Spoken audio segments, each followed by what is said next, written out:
18 दिसंबर 1995 की सुबह इंडिया के गांव में खेतों के बीच लोगों को वही चमकती हुई चीज दिखाई देती है।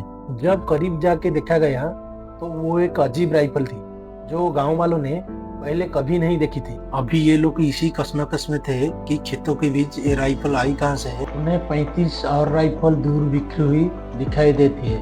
बात फैल गई, पूरा गांव जमा हो गया और पुलिस भी मौके पर आ पहुंची। मामला तब संगीन हो गया जब पास मौजूद एक तालाब में से टैंक दवा करने वाला ग्रेनेड भी बरामद हुआ। वो वाला केस हुआ था इंडिया का वेस्ट बंगाल में पुरुलिया डिस्ट्रिक्ट में, जहां आसमान से गिरने वाला वेपन की मामला आज तक एक मिस्ट्री बना हुआ है। पुलिस ने जब आसपास इलाके को अच्छी तरह से छान मारा तो कुछ ऑलिव ग्रीन कलर की टूटे हुए बक्से मिले जो एक पैराशूट के साथ बंधे हुए थे। इलाके से टोटल 3 ऐसे बक्से और पैराशूट बरामद हुए। अभी तक पुलिस ये बात समझ नहीं पाई थी यहाँ ये पैराशूट किसने और क्यों गिराई थी। देखते ही देखते बात इस तक बढ़ गई कि आर्मी भी मैदान में आ गई।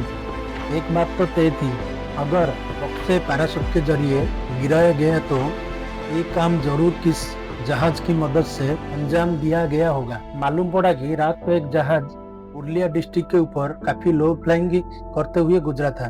शायद एक काम उसी का हो सकता है। फिर ये जहाज किसका था और उसी ने वेपन से भरे हुए बक्से को पुरुलिया में ही क्यों गिराया। इन बक्सों में ही 300 AK-47 राइफल, 9mm की 25 पिस्तौल, 2 स्नाइपर, 2 नाइट विजन बाइनोकुलर, 100 से ज्यादा ग्रेनेड और 16,000 गोलियां मौजूद था। इन सब का टोटल वजन 4 टन से भी ज्यादा बताया गया। बात अब मीडिया तक पहुंच गई थी और हर कोई सिर्फ एक ही सवाल पूछ रहा था, 4 टन वजनी हथियार पुरुलिया पर आखिर क्यों और किसने गिराई थी। इन्वेस्टिगेशन हुई। एक दिन पुराना फ्लाइट लॉग देखा गया जिसी से मालूम पड़ा लैटिनियम एयर का एंटोनोमा AN-26 जहाज जो पाकिस्तान की कराची से टेकअप हुआ था। इंडिया का शहर वाराणसी से होता हुआ वेस्ट बंगाल की पुरुलिया से ठीक उसी जगह से गुजरा था जहां ये वेपन्स मिले थे और फिर कोलकाता से ऊपर से होते हुए इंडियन एयरफेस से एग्जिट हो गए। इंडिया से एग्जिट लेने के बाद जहाज ने थाईलैंड का रुख किया और फुकोट से जाकर लैंड कर लिया। और क्या ये एयर ड्रॉप से इस जहाज से किया गया था?